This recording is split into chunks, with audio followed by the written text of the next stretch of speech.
Señoras y señores, en el marco de este Congreso Internacional, Congreso Latino también, vamos a recibir para versar sobre el tema la teoría de la Gestalt y la explicación de por qué la terapia Gestalt funciona al doctor Claudio Naranjo. Bienvenido.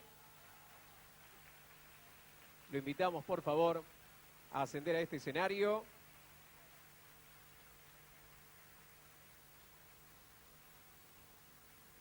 Bien. Este es su público y le agradecemos la presencia en este 10º Congreso Internacional de Gestalt, tercer Congreso Latino de Gestalt. Con ustedes, el doctor Claudio Naranjo.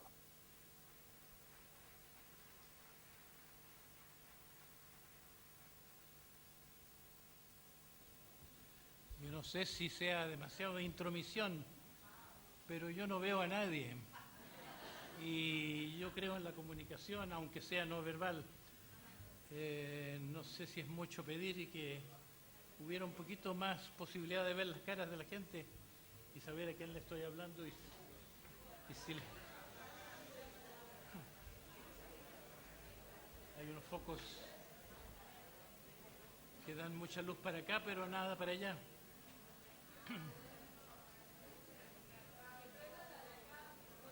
Ahora veo el tamaño de la sala, pero la expresión, bueno.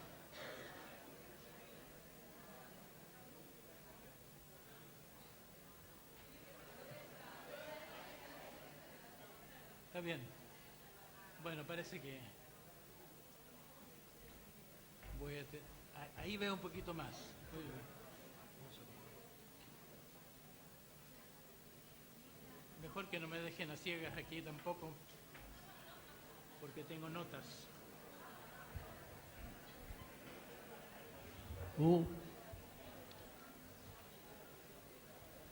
Bueno.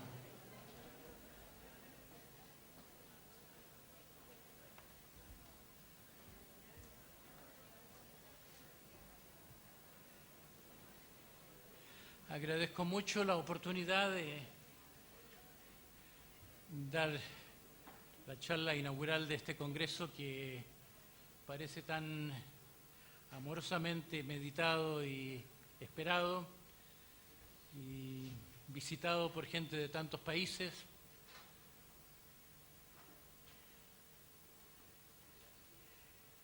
Y el título de lo que voy a hablar ya lo han escuchado, aunque la forma que yo le di fue la así llamada teoría de la Gestalt y la explicación de por qué la terapia Gestalt funciona.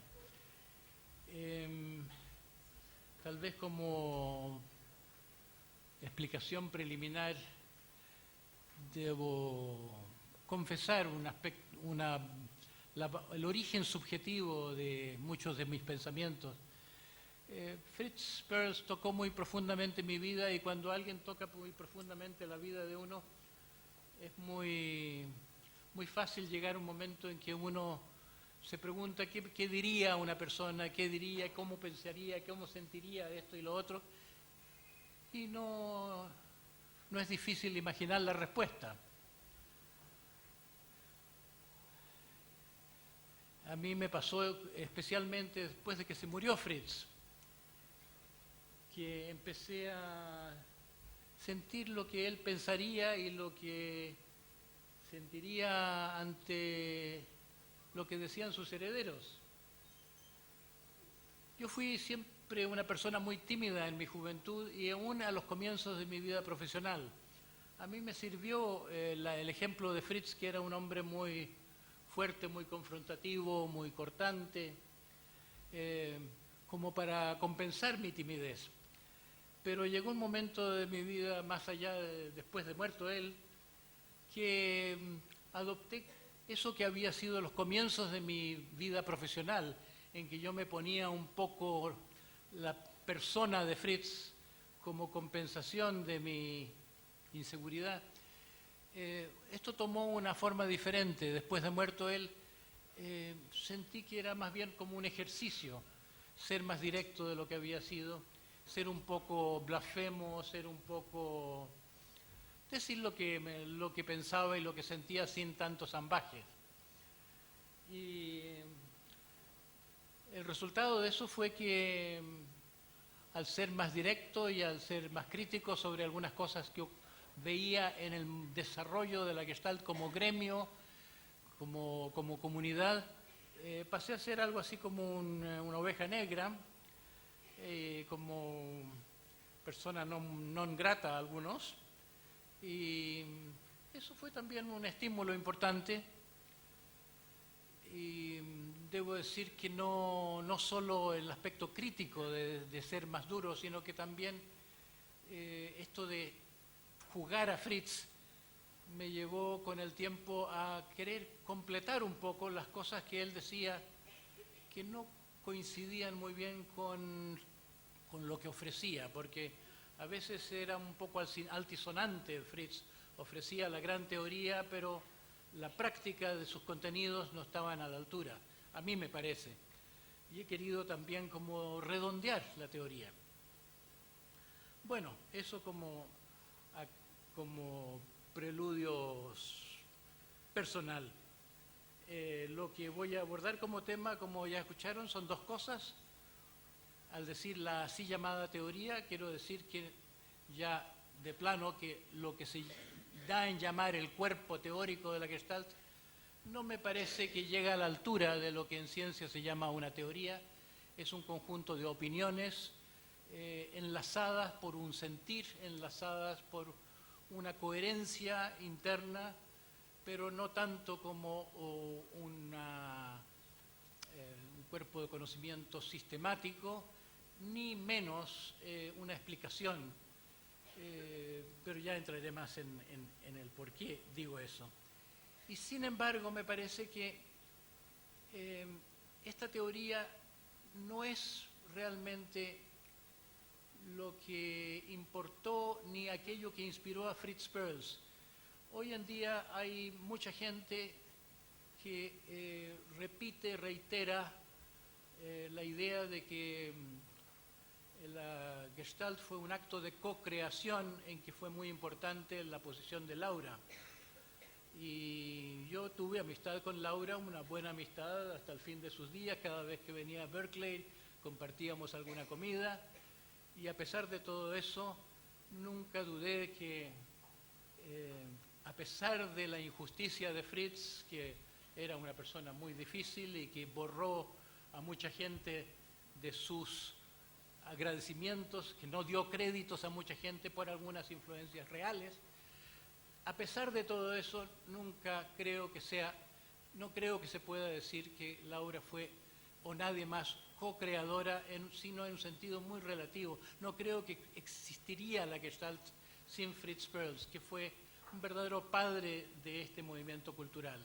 Esa es mi convicción, y por lo tanto cuando hablo de la explicación de lo que la Gestalt hace, la explicación de por qué la terapia Gestalt funciona, me he interesado en la terapia que yo conocí de Fritz Perls, sin que esto signifique que es una terapia que no puede evolucionar. Bueno, ahora al tema propiamente tal. Hablando de las bases teóricas, las influencias, tenemos que empezar por el hecho de que Fritz Perls fue un psicoanalista. Fue un psicoanalista analizado por Fenigel, por Reich, que tuvo como análisis didacta a Karen Horney, una persona que llegó a decir en su vejez: psicoanálisis, te he dado los mejores años de mi vida, con humor y un poco de regrets, ¿cómo se dice? Como el sentimiento de haber perdido tiempo también, ¿no? Arrepentimiento, sí. Fritz fue, ante todo, un psicoanalista por mucho tiempo. Su práctica se empezó a transformar cuando migró a Sudáfrica, se sintió más libre del gremio psicoanalítico.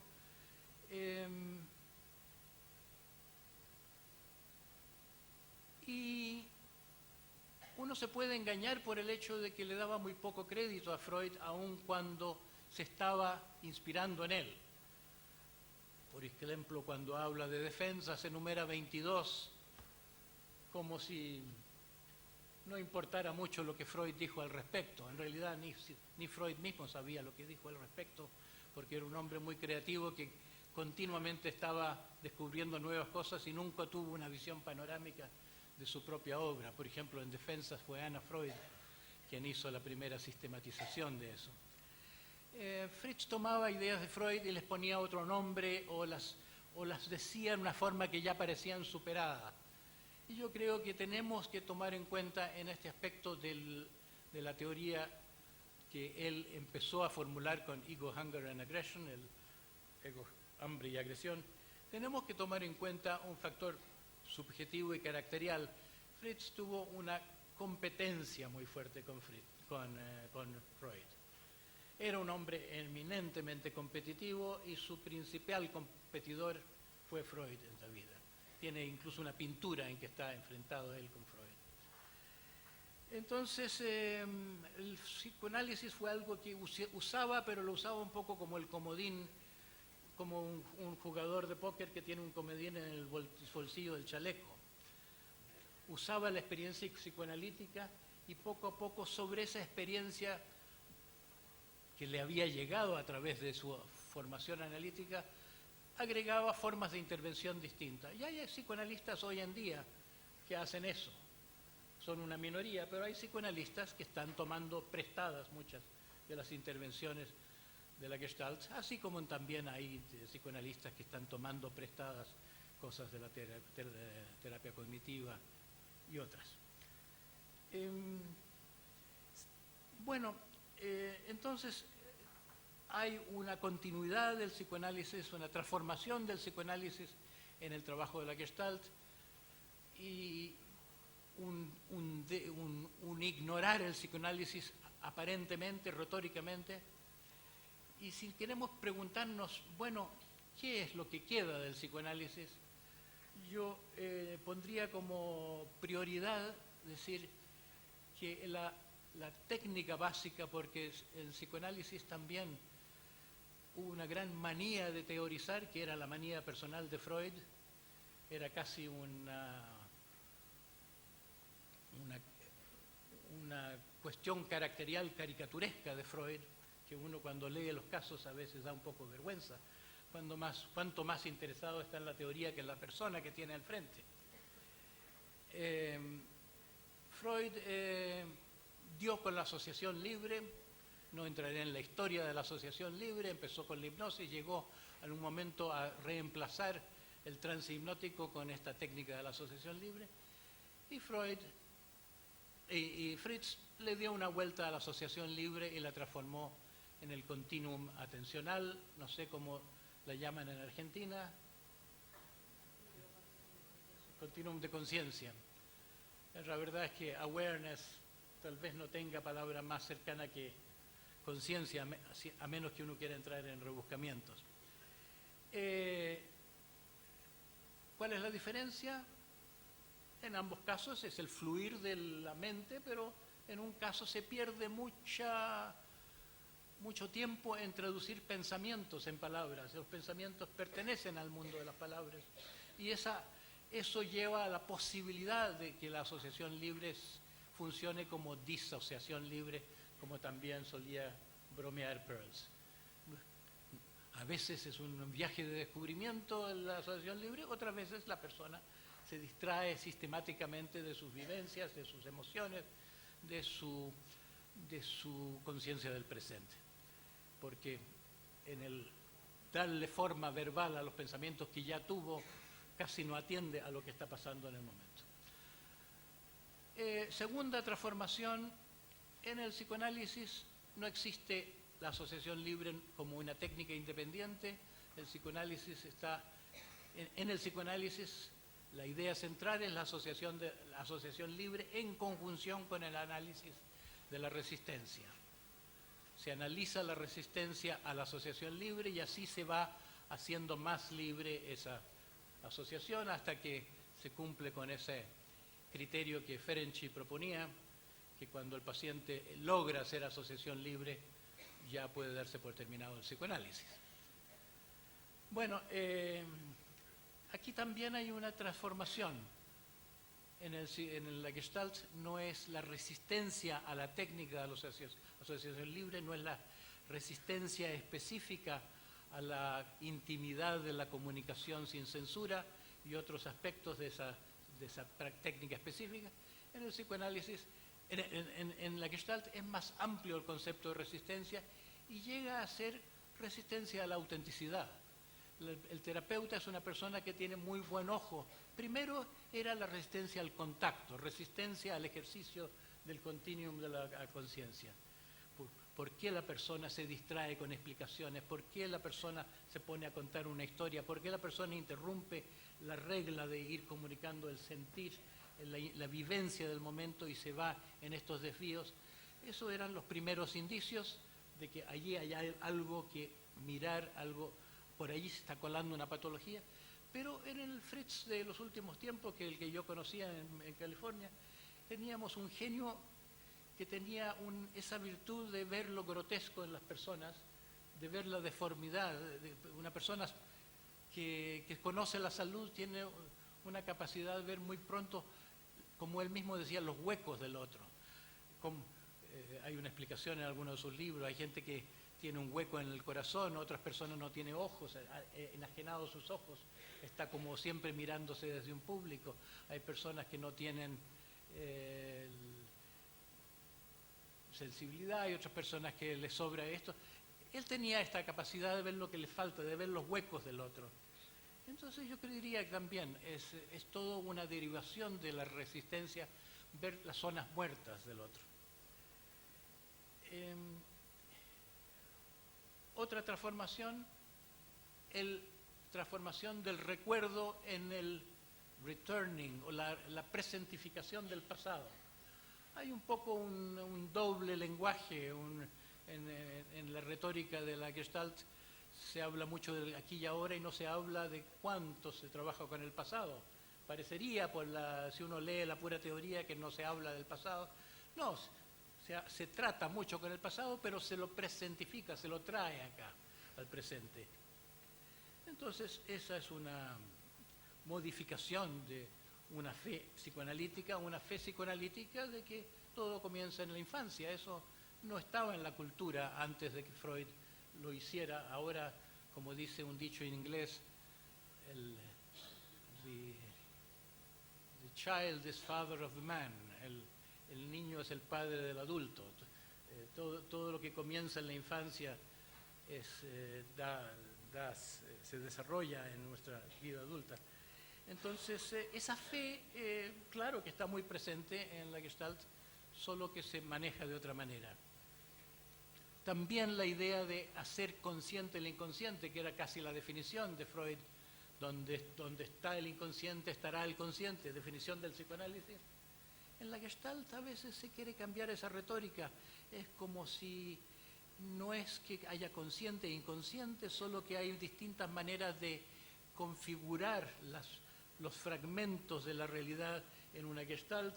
Uno, así como en el famoso ejemplo de la mujer joven y la mujer vieja, que se usa tanto como ilustración para el principio de la Gestalt. Si uno ve de una manera, se queda pegado en esa manera, cuesta ver de otra manera. Entonces lo que llamamos inconsciente es un quedarse pegado en una manera de ver y no poder soltar esa manera de ver, no soltar un prejuicio de que esa es la manera de configurar la interpretación. Y en la terapia tenemos mucha experiencia de cómo a veces una persona de pronto arma el rompecabezas de otras maneras, como que tiene que soltar todo para después atarlo de una manera propia, no como la mamá interpretaba la propia vida, no como el papá decía que había sido, sino que uno entiende la propia historia con sus propios ojos. Entonces llámeselo eso, hacerse consciente de otra cosa, o llámelo uno ver una Gestalt que estaba oculta por otra Gestalt. Son, yo creo, detalles. Hay cosas que Fritz no toma del psicoanálisis y me parece que es interesante también. Fritz prácticamente no toma del psicoanálisis las mismas cosas que Karen Horney no toma. No toma el complejo de Edipo, nunca habla de la sexualización, del amor del niño por la madre o por el padre. Siempre para Fritz fue más fundamental el maltrato que hace la autoridad del niño interior y el deseo del underdog, del oprimido interior, el deseo de ser reconocido, permitido de ser. Se puede decir que hay ahí un asunto amoroso más que esa transformación que hizo Freud de la teoría instintiva. Y el instinto de la muerte tampoco en Freud, en Fritz, a menos que uno lo confunda con el hambre, que es cosa discutible. Si yo me pregunto qué del psicoanálisis es lo fundamental, la herencia fundamental del psicoanálisis, qué es lo que más diferencia hace en el mundo de la Gestalt, yo sí diría sin vacilar que eso que después un poco pintorescamente llamó Fritz el top dog, el superego. El superego fue realmente un descubrimiento de Nietzsche, aunque no le dio nombre. Fue Nietzsche el hombre cuya conciencia penetró el engaño del moralismo.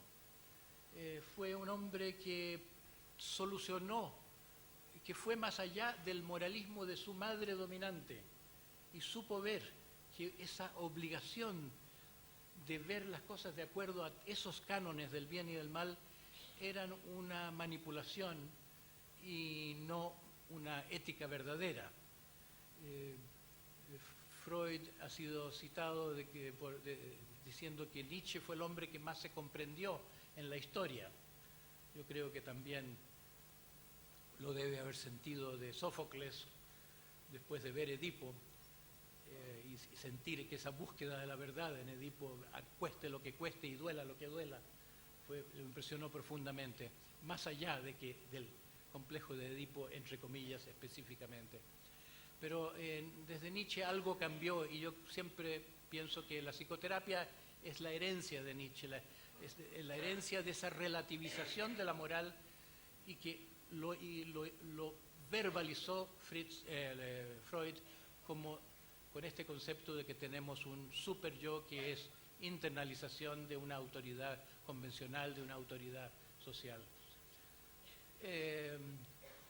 Eso Karen Horney lo reitera. Karen Horney habla de la tiranía de los debieras, tyranny of should, y Fritz, directamente muy influido por ella, le pone este nombre pintoresco de top dog, que es como un juego con el slang americano de underdog. Underdog quiere decir el oprimido, entonces top dog pasa a ser el opresor. Ahora está saliendo el shop dog también últimamente en el mundo del consumismo. Está jugando con las palabras. Bueno, eso es muy claro. Se podría seguir infinitamente cotejando estas tantos hechos específicos, pero creo que con eso basta. Basta del psicoanálisis con esa técnica fundamental de la Gestalt y con esa convicción de que hay un insight que se puede hacer atendiendo concentradamente a lo que pasa. En segundo lugar, como segundo bloque de ideas que influyeron en la terapia y en el pensamiento de Fritz Perls, yo pondría a la influencia de Salomo Friedländer.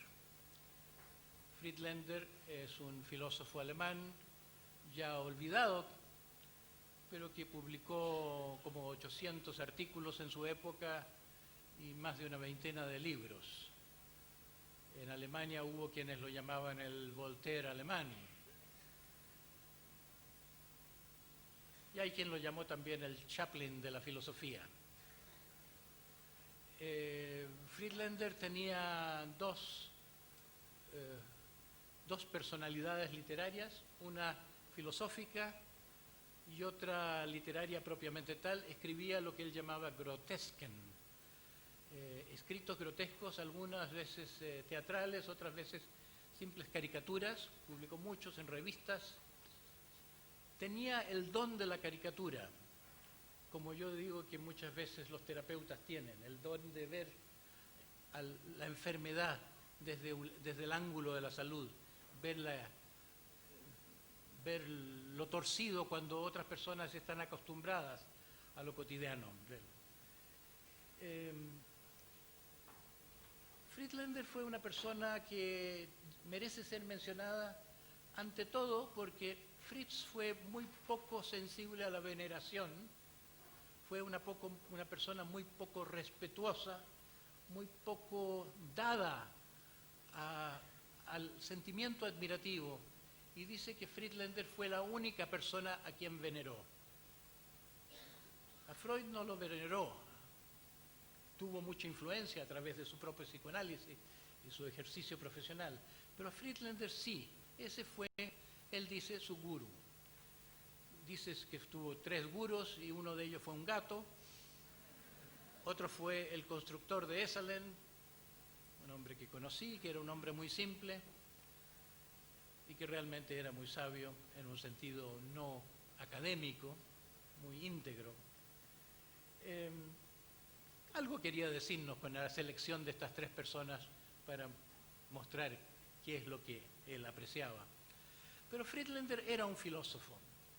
Fue un filósofo discípulo de Schopenhauer y un filósofo existencial en el más verdadero sentido, no que perteneciera a tal o cual tendencia, sino porque la filosofía para él era vital.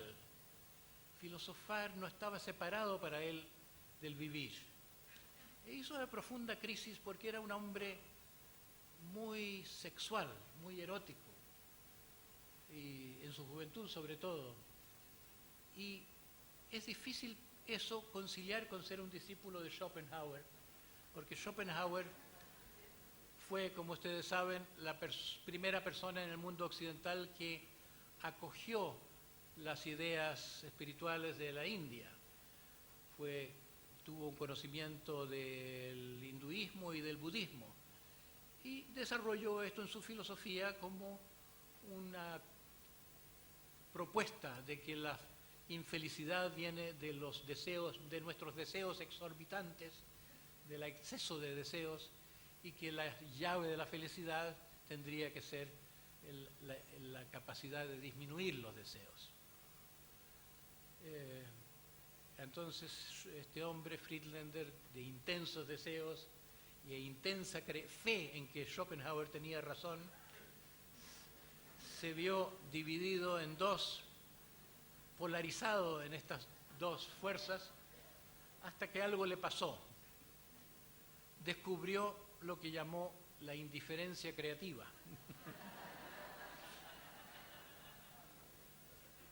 Entre esta polaridad que lo destrozaba, encontró una manera de estar en paz con todo, que es desentenderse de todo. Pero no es fácil desentenderse de todo. Para él fue la llave de una fase de experiencias místicas. Y él no tenía ni una fe en ninguna religión, no era religioso ni en el sentido convencional de su tiempo. Y sin embargo, profundamente espiritual, no son la misma cosa, religión y espíritu.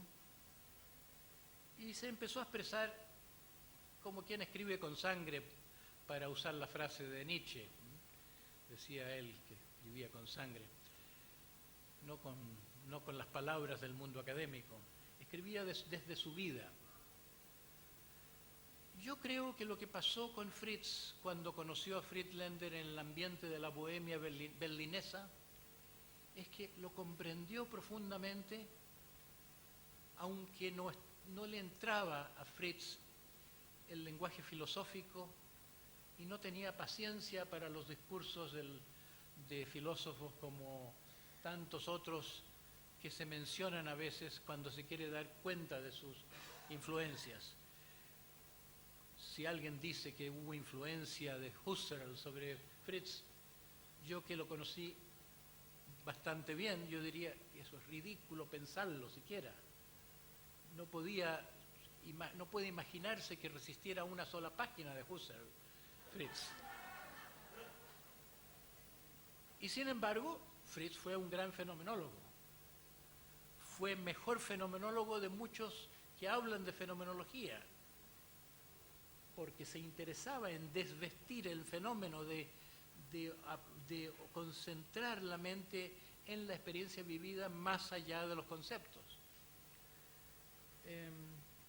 Yo creo que comprendió a Friedland y comprendió este misterio de la indiferencia creativa, lo intuyó y que lo vivió en sí. Yo a veces digo que en su terapia Fritz mostraba grandes niveles de desapego. El desapego no es un concepto que está en el vocabulario de la Gestalt y en la teorización sobre la Gestalt. El desapego es un concepto muy presente en el yoga, en el budismo, en el Vedanta, en fin, en filosofías espirituales. Pero parece contradictorio con la Gestalt, que nos parece algo como netamente pasional. Yo creo que es algo parecido a lo del contacto y retirada. Primero, Fritz cuando joven era un contactista. Le gustaba mucho, como él era una persona de mucho contacto, de mucha extroversión activa, le parecía que la raíz de la enfermedad es lo fóbico, avoidance, se decía, la evitación. Después yo lo vi una vez un documental que se hizo con un encuentro sobre el Maharishi, el maestro de meditación. Y Maharishi naturalmente hablaba de la cura a través de la meditación, que es una retirada del mundo y una retirada del pensamiento. Y Fritz allí expuso lo que era su credo a esa altura de su vida, en los tiempos de Esalen. Contacto, retirada, ¿no? El equilibrio entre el contacto y la retirada. Entonces, algo así con lo de la indiferencia creativa. Él a veces ayudaba a la gente dramatizando, o incitando a la gente a dramatizar. A veces ayudaba a la gente desdramatizando. Podía una persona acercarse a gatas mendigando amor, y en la actitud más seductora, y él podía responder haciéndole a su cigarro, así como botando la ceniza de su cigarro, ¿no? Y pareciendo mucho más interesado en su cigarro que en esta mujer que venía haciendo tanto despliegue dramático. O podía Fritz a una persona que estaba llorando por el pasado de vez en cuando decir con suma lucidez, una lucidez que no era una frase, que era una convicción: ¿y cuánto más presupuestas tú llorar por este asunto? Minutos, días, años, ¿o vas a dar eso por un pasado algún día, ¿no?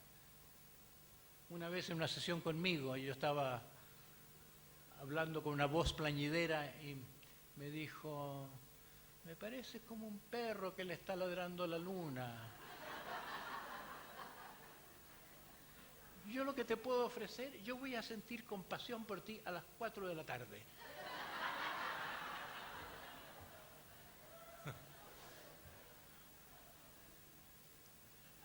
Yo siempre le encontraba una mirada parecida a la caricatura de Bodhidharma, el patriarca que llevó el budismo a China, que esos ojos muy fuertes, no tenía los ojos tan saltones, pero como eran unos ojos muy despiertos y ojos que penetraban, ojos implacables, que no se enganchaban con la manipulación del otro, que gesticula para saber si el otro, si lo estás aprobando o no, si lo estás entendiendo o no. Gestos de pactos de amistad mutua, no, ojos de rayos X. Entonces absorbió de Frank Bach esa intuición de la indiferencia, pero una indiferencia que es la clave a la resolución de las polaridades. Frank Bach, que es un gestaltista alemán y también un pastor protestante, teólogo más bien. Frank Bach ha escrito un estudio sobre Fritz, sobre Frank Bach y sobre Friedländer y su influencia en Fritz, y habla de la filosofía polar de Friedländer. Es como un redescubrimiento del taoísmo. No conoció este hombre el taoísmo, pero sí, habla de que el fondo de la conciencia es una unidad, es una conciencia neutra, y que ese fondo se expresa siempre polarmente. Y que ante toda polaridad conflictual, la presencia de ese centro neutro, esa indiferencia creativa o ese desapego, o como Fritz vino a llamarlo, ese punto cero permite que los conflictos ya no son la misma cosa. No es que dejen de ser lo que son las dos partes en conflicto, pero la contradicción se transforma en complementariedad. La situación conflictual es distinta cuando empiezan los polos a bailar uno con otro, a colaborar el uno con el otro. Entran en una armonía que no estaba presente en la situación más patológica. Entonces, ese es un planteamiento muy importante que tiene resabios de filosofía oriental y que hizo que tanto se comparó a Fritz en la época californiana con un maestro zen. Se sentía que tenía que estaba simplemente ahí, que tenía una neutralidad en la cual podía caber una gran fuerza, en la cual podía caber una gran empatía con las pasiones de otros, pero que era algo con lo cual no estaba plenamente identificado. Para darles una idea de Friedländer, me parece que una buena forma es citar algunos aforismos. Él escribió, el primer libro realmente importante que escribió se llamó La indiferencia creativa. A mí me costó mucho conseguir ese libro. Gracias a Laura Pearls pude fotocopiarlo y hablé un poco sobre ese tema en el Congreso de Valencia, el Internacional de Valencia, hace ya más de 10 años atrás, unos 15 por lo menos yo creo. En ese mismo libro que trata en una prosa pesada del tema, tiene unos aforismos que yo creo que eran su estilo favorito, así como Nietzsche también tendía a escribir aforísticamente. Y les voy a leer algunos para dar una idea de el mundo de pensamiento en que se movía, que no es fácil, es difícil en el sentido que es difícil la poesía. A ver, la propedéutica para la creación es el olvidar lo preexistente. La divinidad propia constituye el sol vivo del mundo entero, pero Dios mismo es ateo. Dios se encuentra profundamente oculto ante sí mismo en el escondrijo más transparente que existe, en la nada creativa de las diferencias propias, así como su indiferencia absoluta es la propia persona. La indiferencia absoluta en la propia persona. Dicho llanamente, en el pecho. Dios está en el pecho. El ser humano es un parásito de su propia divinidad. Está bueno eso, ¿no? El ser humano es un parásito de la propia divinidad. La costumbre es la polarización de lo absolutamente desacostumbrado que somos nosotros mismos. Pero la creación más peligrosa del Creador es el olvido de sí mismo. El sujeto propio no es ningún ser humano, sino que el humano es un guardián de ese sol de soles.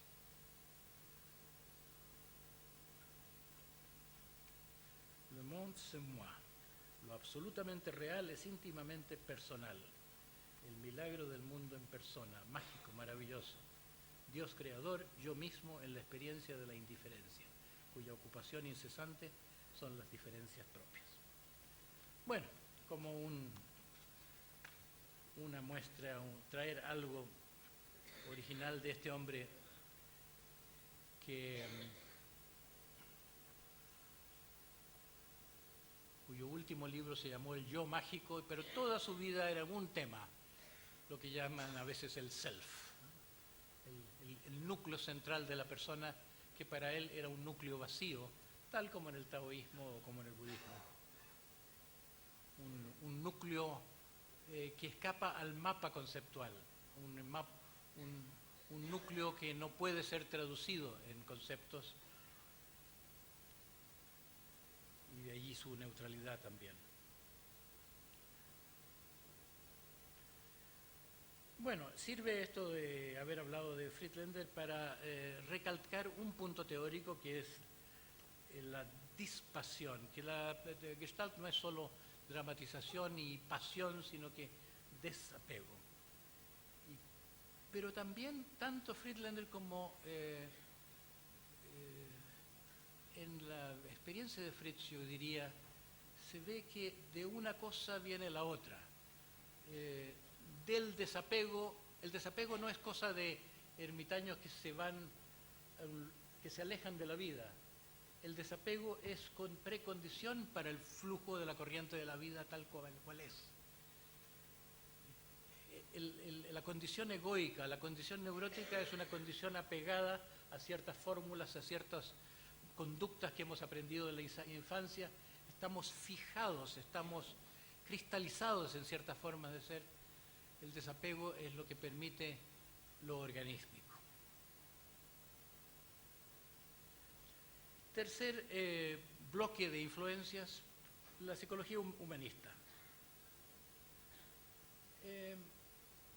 No voy a decir mucho de esto, creo que lo principal es informar a quien no lo sepa de que Fritz fue siempre una persona muy abierta a influencias, que fue siempre un buscador, que siempre fue una persona que trabajaba sobre sí mismo. La última vez que lo vi, como un año antes de su muerte, me dijo: por fin he traspasado la barrera esquizoide. ¿Cuánta humildad hay en eso? Yo le había ya oído decir que había en cierto modo muerto en la guerra del 14 cuando hubo una explosión en la trinchera, se había dado por muerto y se anestesió frente a la vida, frente a ese trauma. Y varias veces le oí decir: yo todavía no he renacido de esa muerte.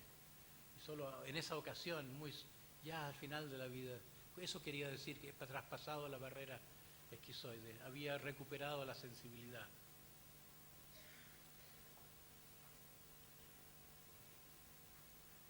Entonces, en este estar abierto a influencias, era natural que influyera sobre él su experiencia de diletante en el teatro, era natural que influyera sobre él la cienciología, o como se llamaba en esa época, el preludio a la cienciología, el Dianetics.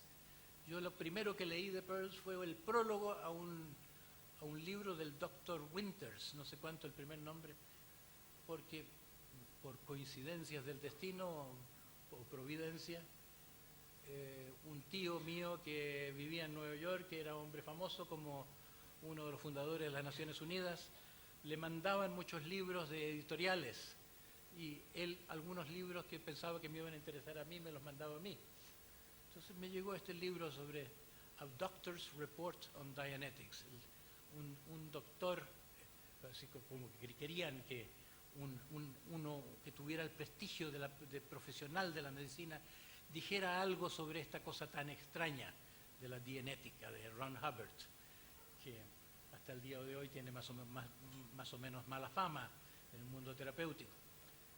Bueno, Fritz escribió el prólogo a eso, y no solo escribió el prólogo, sino que fue influido por eso.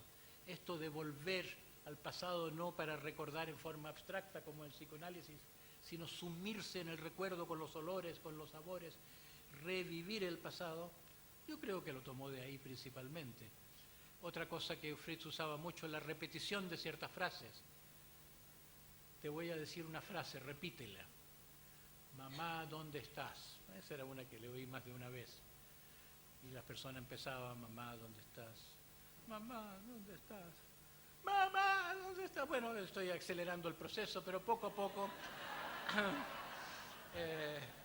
todos conocemos el efecto, como la repetición poco a poco va favoreciendo la amplificación por el contacto reiterado con una vivencia. Tenía mucho arte en elegir la frase que le decía, cuando le decía qué a una persona. Es una manera de suplir la conciencia del otro con una frase que del otro después, como una semilla, era invitado a desarrollar. Entonces, entre estas influencias, algunas declaraba y otras no. Por ejemplo, yo tenía un amigo que era astrólogo y era más o menos de la edad de Fritz, un hombre en esa época muy conocido en California, Dane Rudhyar, no sé si alguien conoció a Dane Rudhyar, francés de nacimiento, fundador de la astrología humanista y de una revista de ese nombre. Era músico también, improvisaba muy bien al piano. Tuve la suerte de que se interesara en venir a uno de mis talleres y así trabé amistad con él, uno de los hombres interesantes que he conocido en la vida.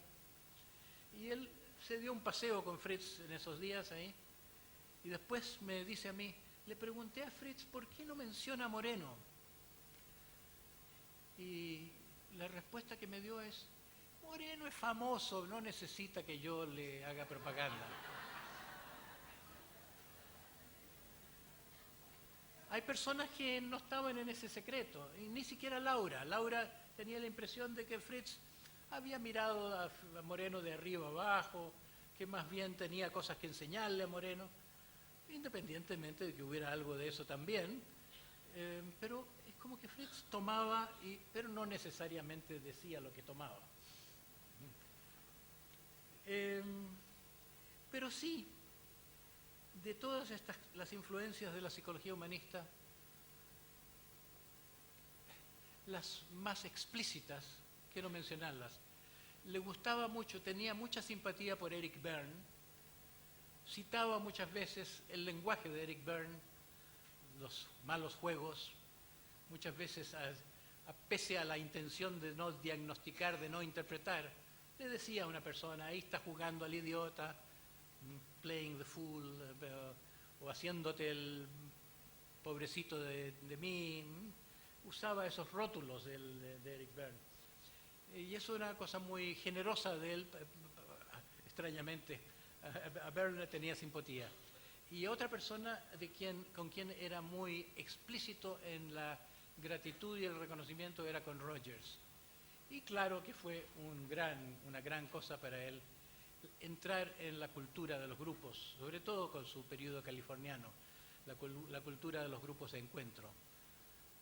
A veces se dice que él no hacía propiamente grupo de encuentro, que el modelo de su forma de hacer terapia era el trabajo individual en el contexto del grupo.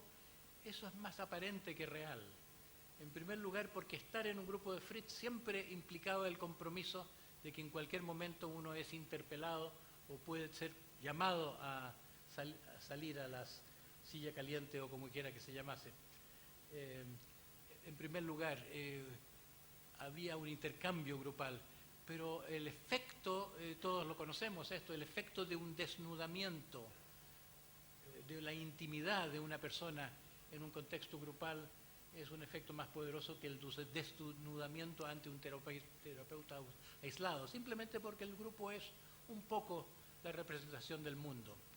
Si uno logra hacer un cambio de punto de vista frente a un grupo, eso tiene una mayor posibilidad de trasladarse a la vida que en una alianza, en un episodio prácticamente secreto con un terapeuta individual.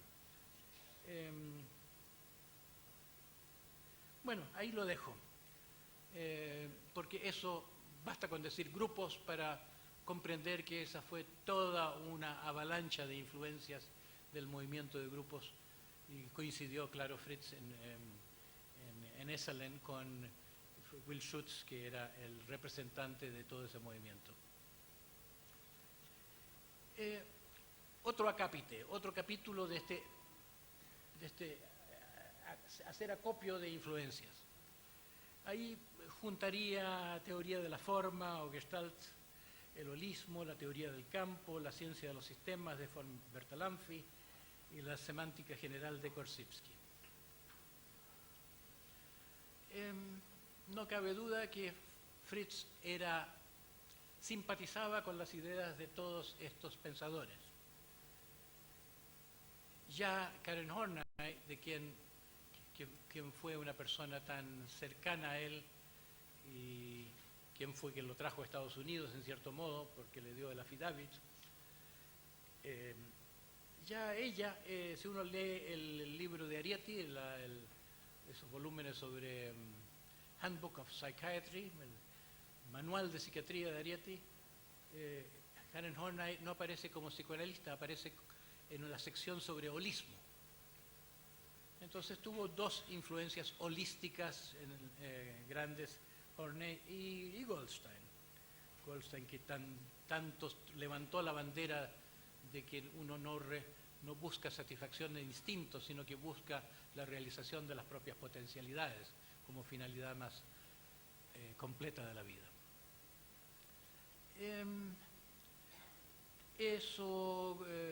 La teoría del campo de Kurt Lewin, eran cosas afines a Fritz. ¿Para qué decir la teoría de la forma? Pero una vez que hemos acogido todo eso, como él era un buen perceptor de formas, yo recuerdo una vez que vino un violinista a consultarlo, había pasado por muchas terapias este violinista y tenía un calambre del cuello, estaba retirándose de la profesión porque ya no podía tocar el violín en vista de este calambre. Fritz, a diferencia de otros terapeutas, le pidió que tocara el violín. No le bastaba con que el otro le contara la historia de cómo tenía sus síntomas. A ver, yo quiero verte tocar el violín. Y el hombre tocaba el violín como hecho un nudo desde la cabeza a los pies. Así que era cosa de deshacer ese nudo poco a poco, ir atendiendo a su cuerpo, a que no hiciera esos movimientos innecesarios. Era un reentrenamiento. Él tenía esa mirada para lo obvio, que también tuvo Moshe Feldenkrais, que tampoco creó un sistema, sino que tenía el genio de poder desenredar cualquier nudo creativamente. Pero una vez que uno reconoce todo eso, mi comentario es el siguiente. ¿Cómo la gente no reconoce la fraudulencia de el charlatanismo de pretender que un conjunto de nociones que Fritz había recogido del ambiente científico de su tiempo llegasen a constituir un cuerpo de conocimientos y que ese conjunto pudiese considerar una teoría? A mí me parece completamente obvio que ese conjunto de nociones es un conjunto de nociones que uno acoge con simpatía, que uno que conoce a Fritz se siente interesado, que él conoce un poco, que es perfectamente cierto lo que dice, tomado de ciencia de sistemas, de la continuidad de organismo y ambiente, y tantas otras cosas. Pero pretender que eso es la teoría de la Gestalt, a mí me parece que es confundir algo que se elaboró como un pasaporte para el mundo académico, algo que se le pidió, especialmente que la contribución de Goodman fue algo que Fritz contrató a Goodman para que no estuviera la Gestalt en calzoncillos en el mundo académico. En ese momento el mundo era muy académico, el monopolio del psicoanálisis necesitaba ser enfrentado con algo, con palabras, fue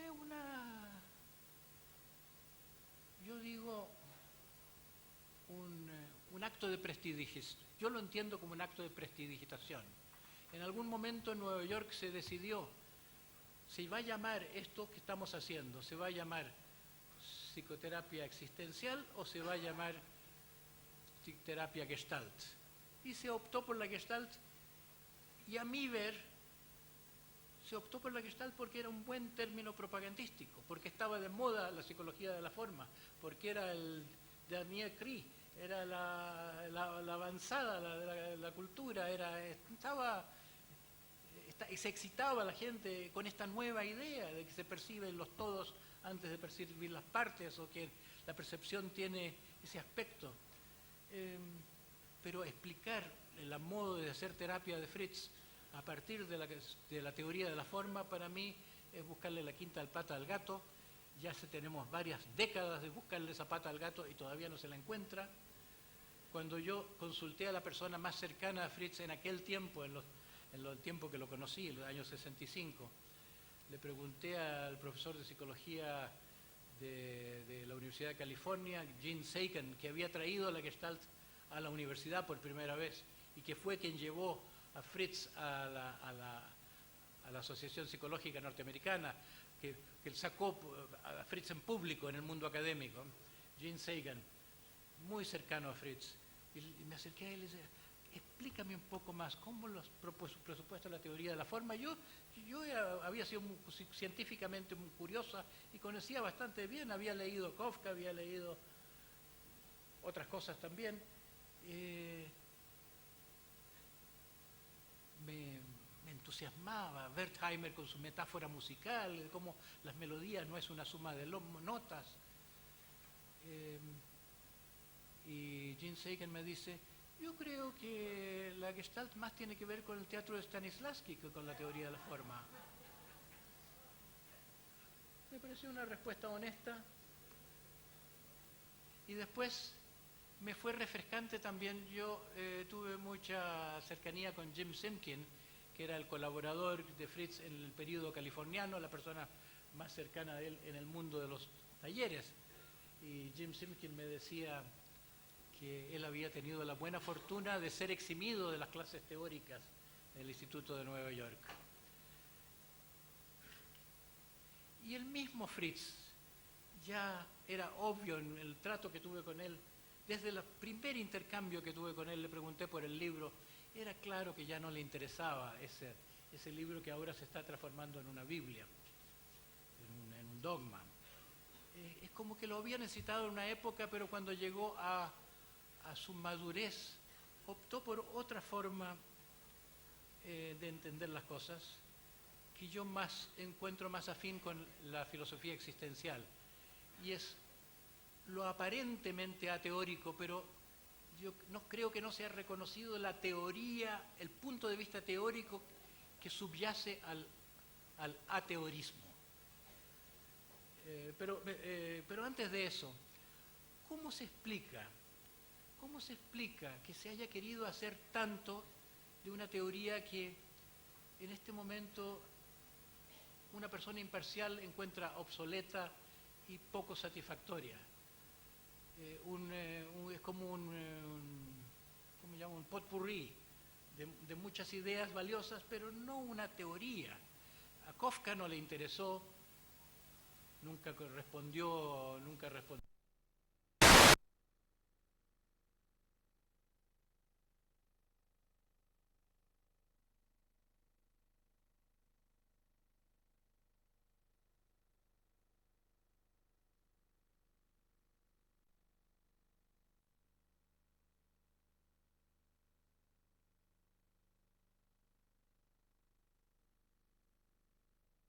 Y para colmo, la teoría de la Gestalt quiere tener una visión propia sobre la personalidad, una visión propia sobre la teoría de la neurosis, como si no fuera eso más bien, no correspondiera más bien que eso fuera la empresa cultural de todos, que una teoría transescuela, transsistémica, le queda muy grande, pero bueno, es como hay como un partido político que dice: nosotros somos los gestaltistas, nosotros los entendemos todo, nosotros tenemos respuesta para todo y lo que se diga nosotros tenemos una mejor manera de decirlo. Y yo me digo, ¿cómo gente entrenada en la percepción de lo humano no ve este fraude transparente? Que no es fraude de los presentes, no, los presentes son los ingenuos que no ven un fraude que originalmente fue de Fritz. Y Fritz lo confiesa, Fritz en su autobiografía, hacia el final, las últimas páginas de él seré un charlatán más, se pregunta. Yo estoy seguro que él decía, seré junto con Freud y con Marx, otro charlatán más. No era tan pequeña su visión de sí mismo, pero reconocía su charlatanería. Y yo la celebro. Yo creo que hay chamanes que para chamanizar necesitan invocar la fe del público. No sé si ustedes saben que se han hecho análisis hematológicos de la sangre de las intervenciones quirúrgicas que hacen los curanderos filipinos. No sé si ustedes han visto en película, hay muchos documentales, se ve cómo meten la mano. Yo he sido operado por uno de ellos, he visto cómo me mete la mano a mí mismo y saca órganos y tripas y tejidos difíciles de reconocer, y hay sangre. Entonces hay quienes han encontrado oportunidad o permiso para hacer análisis de esa sangre en las manos, o esa sangre que corre y es recibida en vacinas. Y generalmente se descubre que es sangre de gallina o de cerdo.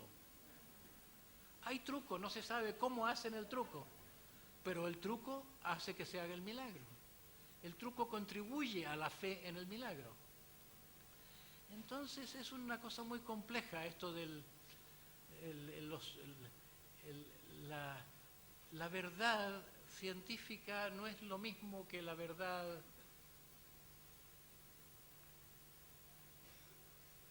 de los oráculos. Por ejemplo, un oráculo dice algo que va a influir en tu mente para que hagas esto o aquello. Y según hagas esto o aquello, vas a llegar a una verdad o no.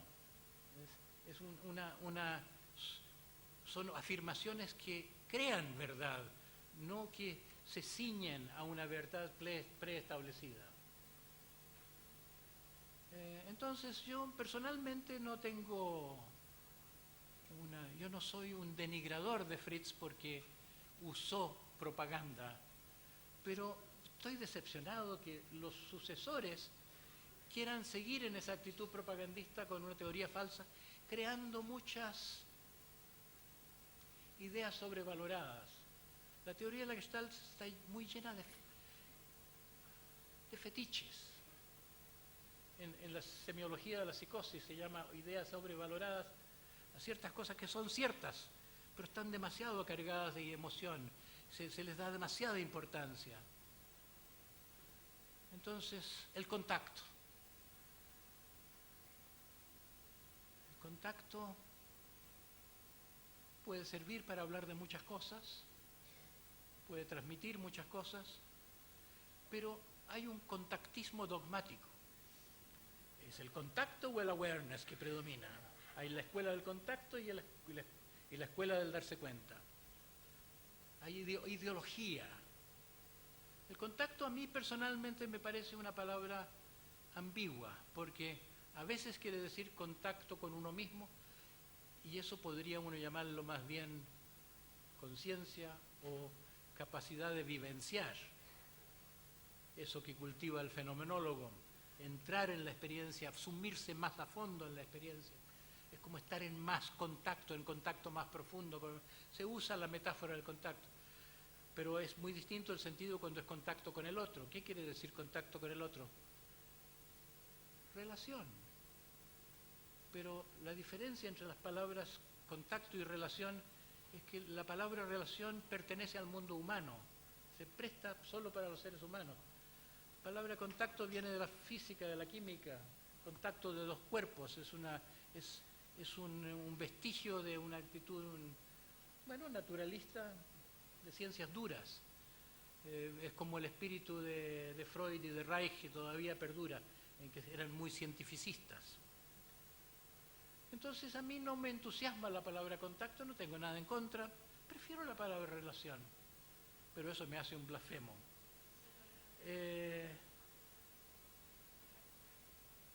Las perturbaciones de la frontera de contacto, me parece de tal rebuscamiento que me parece vergonzoso tener que decir tenemos una teoría particular y tiene su vocabulario propio.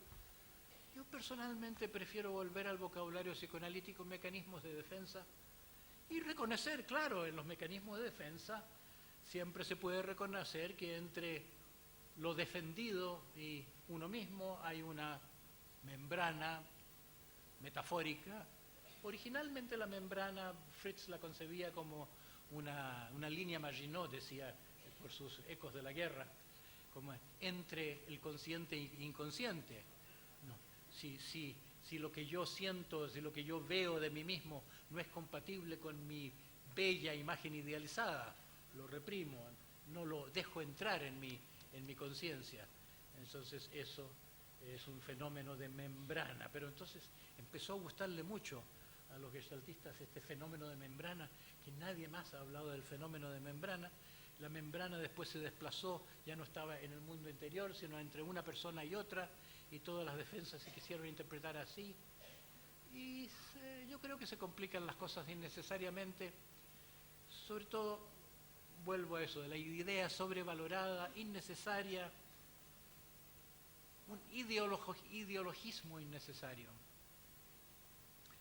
Yo pienso que todo esto tiene que ver con un fenómeno sociológico dentro del gremio de la Gestalt y con emociones de ciertas personas determinadas en la historia de la Gestalt que echaron a mover, que pusieron en movimiento este fenómeno de escisión de las, a veces se describe como la costa este, la costa oeste, pero yo lo describo más bien como una contrarrevolución en la Gestalt.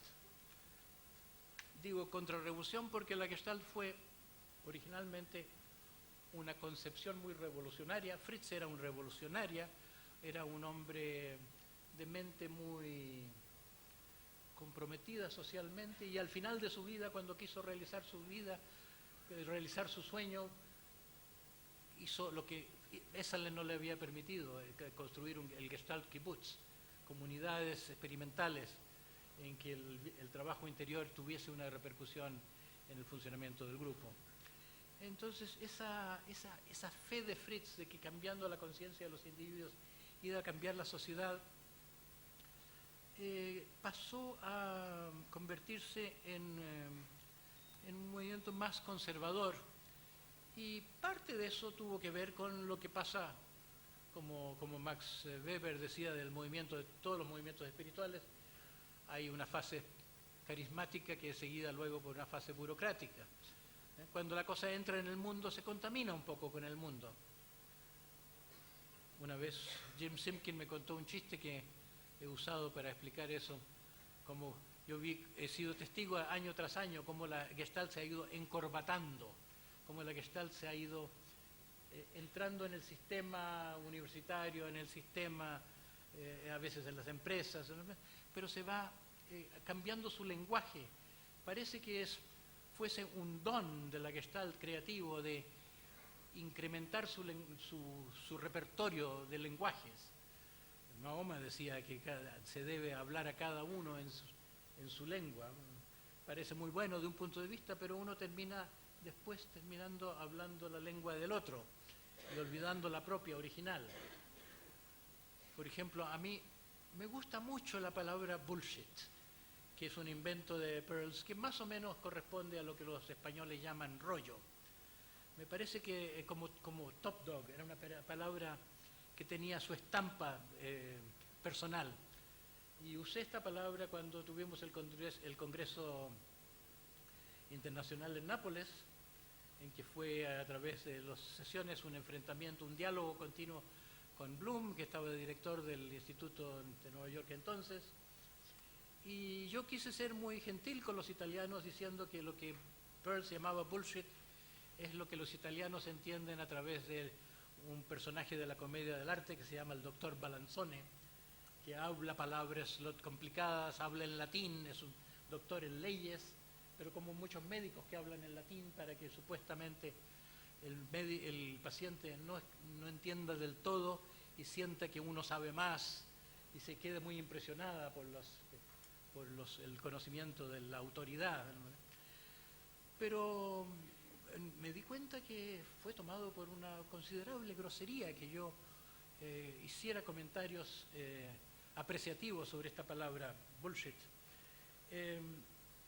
como una mala educación de Fritz, que es juzgada retrospectivamente.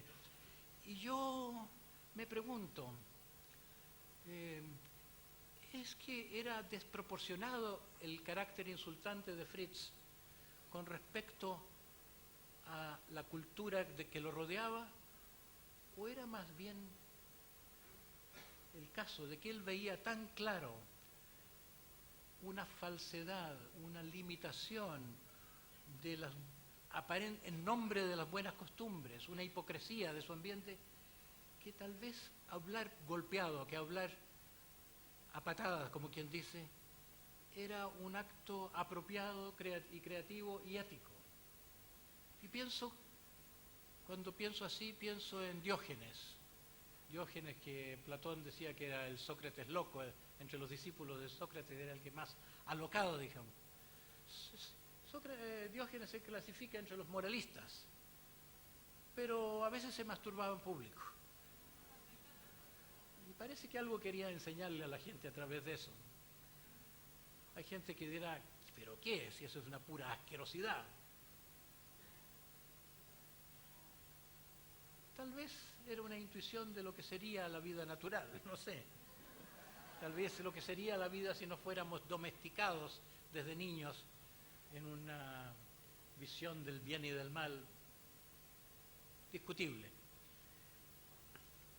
Bueno,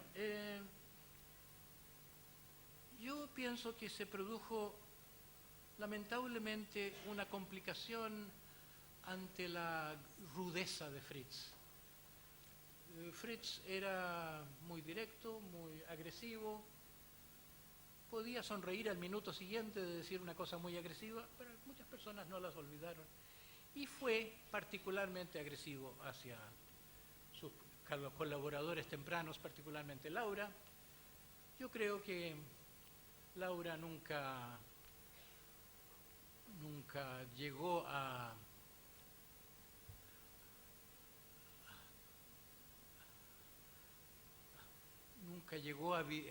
dejar atrás la ira, sobre todo después de la muerte de Fritz, de no haber sido heredera, cosas del último momento.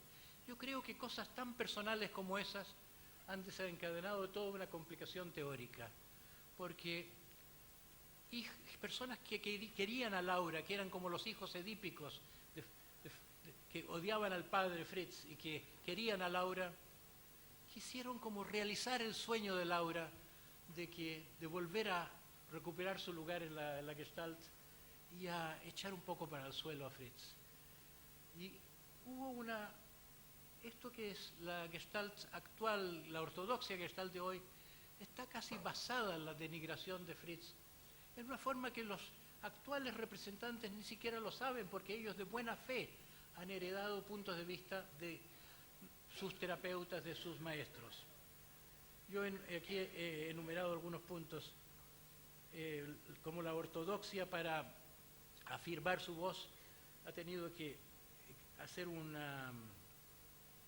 afirmar su autoridad superior a través de la denigración de la persona de Fritz, la desvalorización competitiva y envidiosa de la Gestalt californiana, que a mi juicio fue el fruto maduro de la vida de Fritz, la pretensión de que ya, entre comillas, ya basta del añejo tema del conflicto este-oeste, es el recurso del silencio, en lugar de entender lo que pasó, la exaltación de la teoría necesaria para la exaltación de Goodman, el intelectual brillante y famoso, que se quiso proponer como una alternativa a la glorificación de Fritz, la idealización de Goodman, el corazón secreto de la contrarrevolución, este enojo de una persona aquí que no es muy conocida, pero que Jean-Marie Robin debe querer mucho, me imagino, Isadore Fromm. Yo creo que Isadore Fromm fue el arquitecto de esta vuelta institucional e ideológica. Creo que ha publicado solo una cosa, el Requiem por la Gestalt, en que lamenta o prevé la destrucción de la Gestalt, el fin de la Gestalt, a través de la Gestalt californiana. Y este establecimiento de una ortodoxia tenido que recurrir también a una tergiversación de la historia. Y yo he sido, porque soy viejo, he asistido al cómo los hechos van cambiando. Lo que yo vi por mis propios ojos no es lo que hoy en día se dice. Por ejemplo, la supuesta decadencia de Fritz en su vejez. Una notable falsedad, pues lo más llamativo fue su florecimiento tardío y continua evolución personal. El supuesto de que Fritz no hizo terapia en California, sino solo demostraciones. Otra falsedad notable en vista de sus resultados notables que hacían que pareciera como un chamán, como un milagrero nunca visto en el mundo de la terapia hasta entonces. Yo trabajaba en California en la oficina vecina a alguien del Mental Health Institute que había filmado o había recogido centenares de horas de psicoanálisis en vídeo. Y hasta entonces no había conseguido presentar ningún documento que valiera la pena verse, porque todas las intervenciones eran de resultados tan inmediatos y dudosos y no visibles. Y aquí aparecía por primera vez algo que se veía que algo indudablemente sucedía en poco tiempo. Era espectacular la modo de hacer terapia de este hombre que después Petrushka Clarkson dice en uno de sus libros, porque así lo debe haber oído, Fritz no hacía terapia. Y se llega a decir que lo que llegaba a hacer no era terapia Gestalt, que es como robarle el nombre, terapia Gestalt, ponerle nombre a lo que otras personas creen que es, pero no a lo que fue el fruto maduro de la elaboración gradual que Fritz hizo a través de su vida y que maduró cuando él como persona llegó a la maestría. Entonces, creo que este fenómeno sociopolítico y gremial es lo que ha querido ampararse en una glorificación de la teoría y en un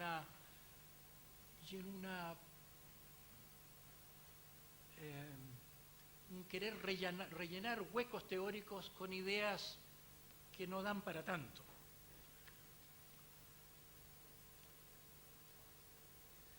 No creo que... A ver cómo estoy en tiempo. Van a ser las 8. ¿Cuánto me queda? ¿Nada? Pensando en lo que iba a hacer aquí, hice un comentario escrito de unas páginas de Goodman para transmitir algo de lo mistificador que me parece su retórica y cómo a cada línea me parece que estoy leyendo más que al texto, leyendo a Goodman, con su grandiosidad y con su pretender que de una plumada le puede cambiar a Fritz le puede cambiar a Freud las instancias psíquicas poniendo en vez del superyo la personalidad, cuando ni siquiera es una tríada lógica hablar de id, ego y personalidad, pero la personalidad está en el id, está en el ego y en el superego, está en todo. Es como decir, vamos a cambiar en vez de cabeza, tronco y cabeza, tronco y extremidades, vamos a poner cabeza, tronco y huesos. Los huesos están en todas partes y son muy importantes los huesos. Claro, muy importantes los huesos. A veces esas afirmaciones de la Gestalt es como si alguien dijera, ahora vamos a explicar lo que pasa entre la gente tomando en cuenta un hecho científico innegable y muy importante, la gravedad. Entonces, el yo y el tú existen en un campo gravitatorio, nadie puede negar eso. Y lo que yo te digo no sería distinto si hubiera una variación muy diferente del campo gravitacional. Bueno, esa es más o menos mi metáfora, lo que siento frente a todo esto y en resumidas cuentas, cuando he estado en otros momentos de la vida en que estaba jugando a Fritz, yo decía Gestalt therapy is bullshit. En ambientes de habla inglesa, el mismo Fritz decía elephant shit. La terapia gestáltica, la teoría de la Gestalt es caca de vaca, caca de elefante. Me decía, hay de pollo, de vaca y de elefante según el vocabulario humorístico del Fritz el viejo. El Fritz el irresponsable, según dijeron en Nueva York. Bueno,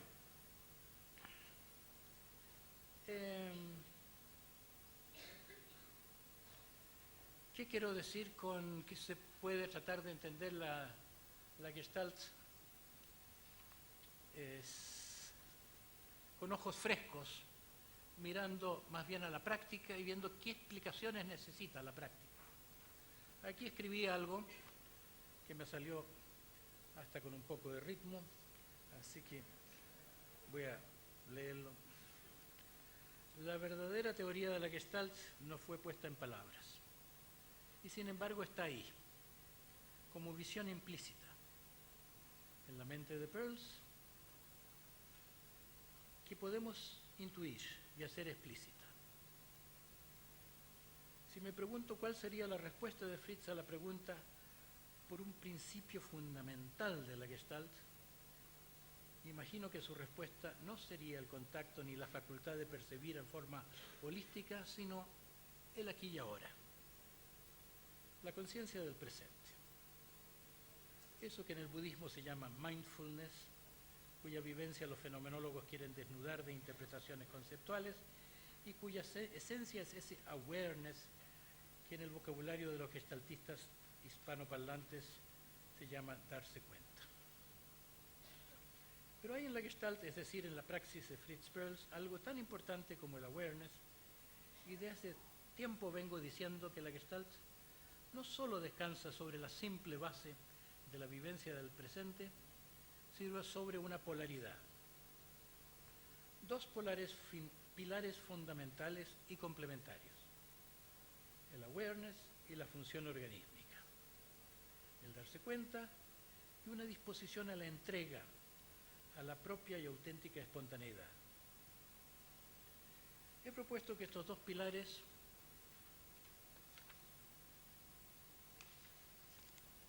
el darse cuenta de lo que ocurre en el presente y la fe o confianza en el dejarse ir, constituyen el trasfondo transpersonal de la Gestalt y encuentran eco en la invitación que le hace el terapeuta al paciente de atender a sus vivencias y comunicarlas.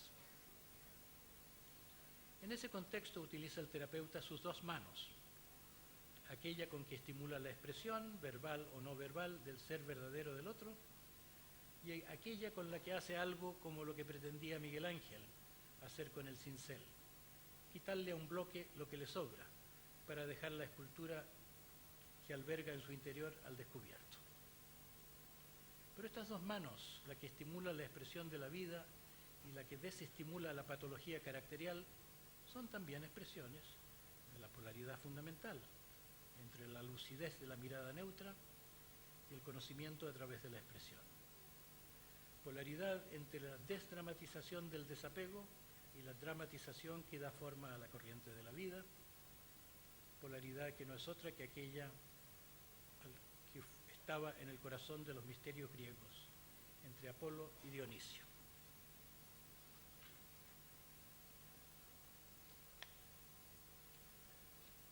Cuando escribí por primera vez sobre Gestalt a pedido de Fritz, intitulé mi monografía Yo y tú, aquí y ahora, anteponiéndole al aquí y ahora el contexto de la relación personal en que se cultiva esa práctica.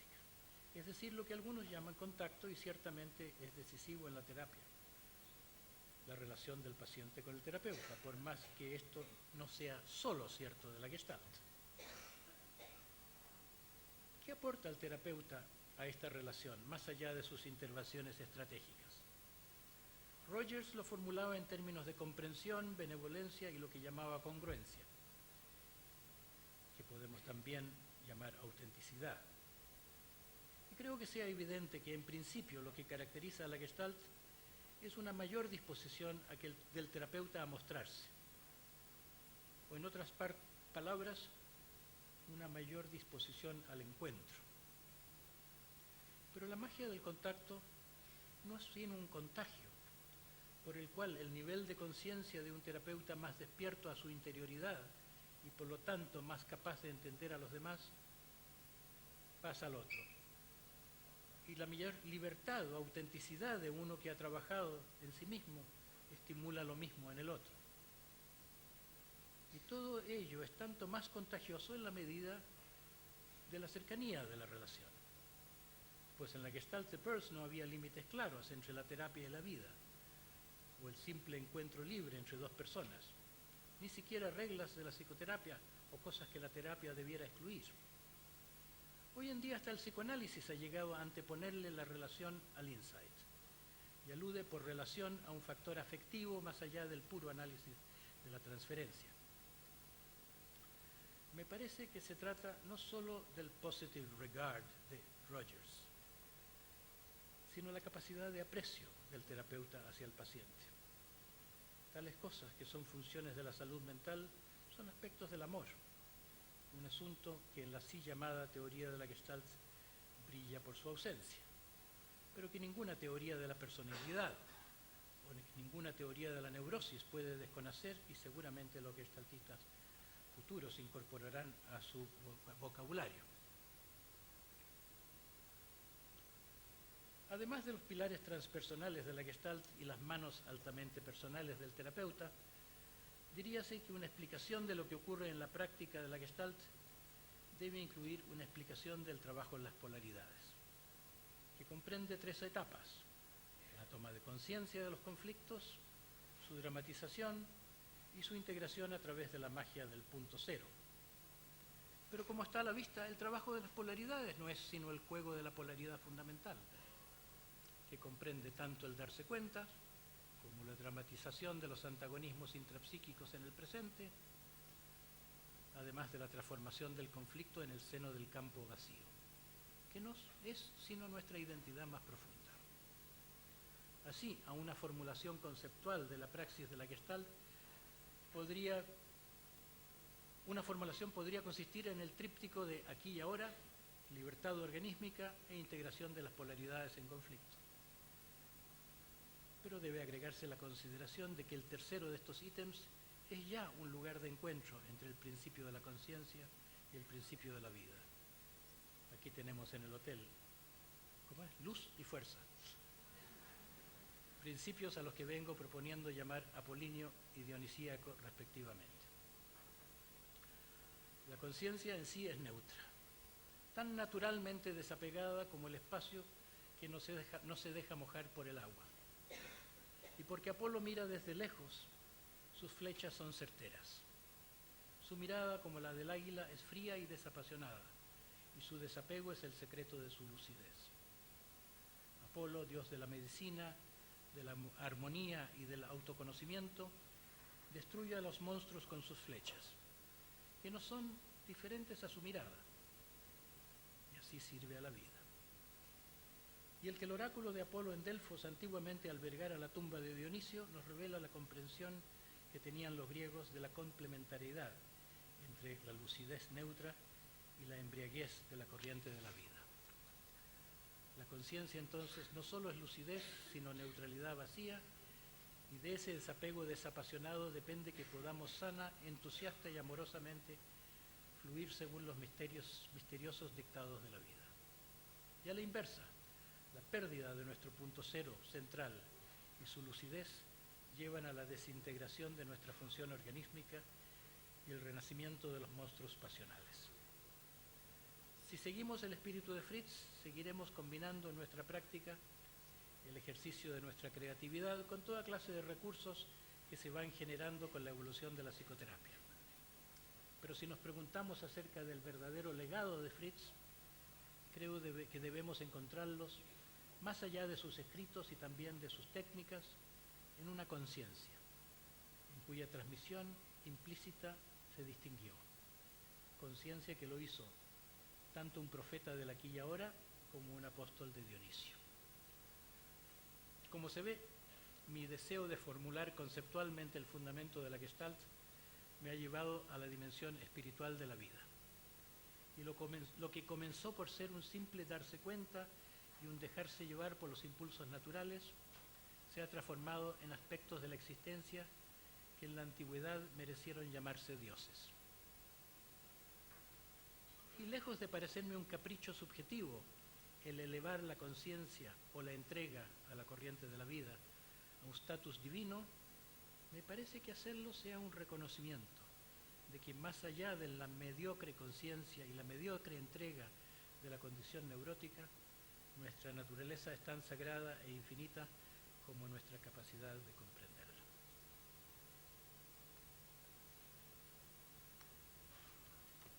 Eso es todo lo que...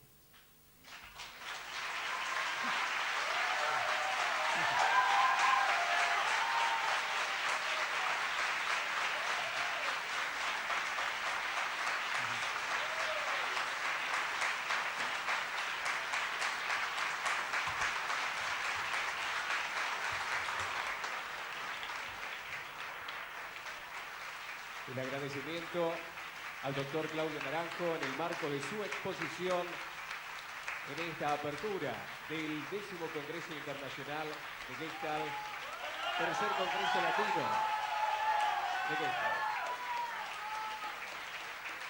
Dice el doctor que si alguien quiere hacer preguntas, pueden operar a partir de este momento con preguntas.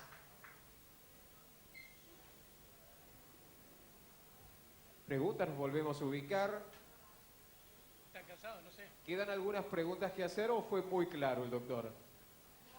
Allí, en aquel sector tenemos una pregunta. ¿Podríamos movilizar un inalámbrico? Allí va llegando rápidamente. Así hacemos feedback con el escenario. Levante la mano, por favor. Ubíquense así, los ubican rápidamente. Ahí en el centro, ahí va el micrófono. Por su lado derecho, por favor.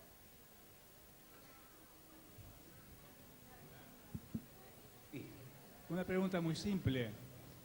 ¿Qué sugiere, qué propone para la formación, supongo, de esta parte teórica faltante? Si corresponde la pregunta. Sí. Para reemplazar la teoría que falta, yo creo que un poco de poesía, un poco de cultura filosófica, no necesariamente una teoría de la Gestalt. Yo creo que realmente la Gestalt es un arte que necesita muy pocas explicaciones, que la explicación deriva de la práctica, es como llamar la atención a algunas pocas cosas. Creo que hay gente que le gusta el rol de pontificar y que si no hubiera alumnos en los institutos de Gestalt que tienen que estudiar la teoría, esa teoría ya habría dejado de existir hace mucho tiempo en el mundo. La teoría obedece al hecho de que está en los programas de formación y hay gente que le gusta el rol de explicarla.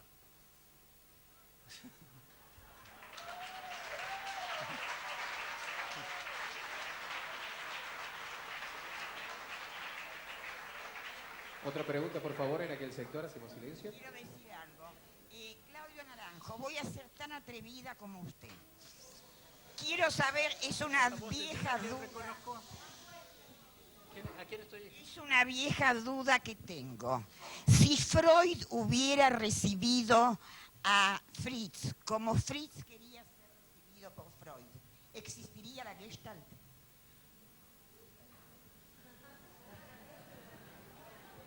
Bonita pregunta. Sí. A mí me gusta mucho la idea de que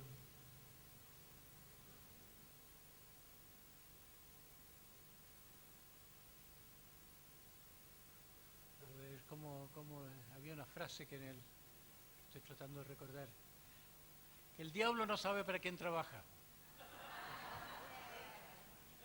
El diablo no sabe para quién trabaja. Es decir, hay cosas que a primera vista son malas y después redundan en algo bueno. Pero no es eso motivo para el que las comete se ampare en esa explicación. Es como que la vida tiene su sabiduría y resulta que así como se aprovecha el estiércol para el cultivo de las rosas, las cosas malas de la vida terminan sirviendo para alguna cosa. pero no me gusta mucho la gente que dice esto no es malo porque ya verán que para algo va a servir. No lo puedo demostrar. Es como parte de una ética implícita de la cual no... Bueno, una de las incertidumbres. Bien, gracias. En aquel sector tenemos otra pregunta. Sí, muy buenas noches. Yo considero que es importante ver que Fritz en realidad se libera de la teoría y de los paradigmas, que es lo que necesitamos hoy en día, liberarnos del pensamiento, de aquello que nos aprisiona hacia una forma de ver. Sin embargo, todo es gradual en la vida. O sea, el niño nace y depende de su madre. El niño crece, depende de su profesor. El universitario igual. Y el profesional depende de su teoría. Entonces, en ese entendido, yo creo que la evolución no se la puede eliminar. Y en ese entendido, yo creo que la Gestalt también es una teoría holística en que agarra al niño, al bebé, y también está ahí el anciano sabio. Y en ese entendido yo creo que es importante ser creativos y generar en la Gestalt un continuo nacimiento. Ese sería mi aporte. Gracias. Sí. Sí, eso era más una ponencia que una pregunta, yo creo, pero...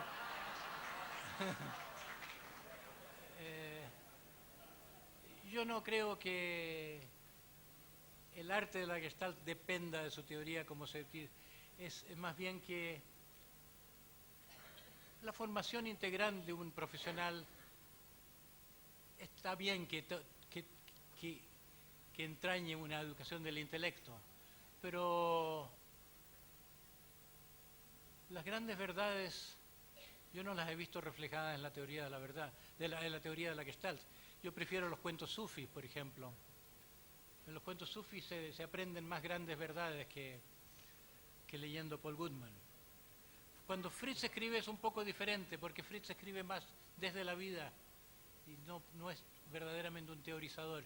Yo creo que el paradigma que dejamos atrás es el paradigma del racionalismo. No somos solo seres racionales.